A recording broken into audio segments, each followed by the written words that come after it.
کیا کہتے ہیں؟ اللہ نے اپنے نام کے ساتھ نبی کے نام کو ملایا ہے۔ کس نے ملایا ہے؟ زور سے بولو نا یار۔ اچھا یہ نظریہ کب کا ہے؟ صحابہ کے دور کا۔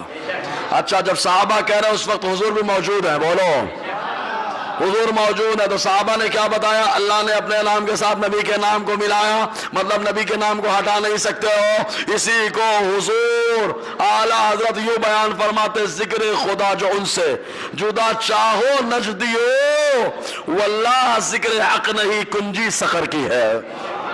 اللہ کے نام کے ساتھ مصطفیٰ کے نام کا ذکر ہونا ہی ہے۔ اس کے علاوہ ایک بات اور بتائے، حضرت حسان رضی اللہ تعالیٰ خالی نعت خواں صحابی نہیں ہیں بلکہ منقبت بھی پڑھا کرتے تھے، اور منقبت تو حضور کی فرمائش پڑھے ہیں، حضور کی فرمائش و منقبت پڑھی ہے۔ تاریخ ابن عساکر 30واں حصہ صفحہ 91۔ نہ جانے لوگ اپنے آپ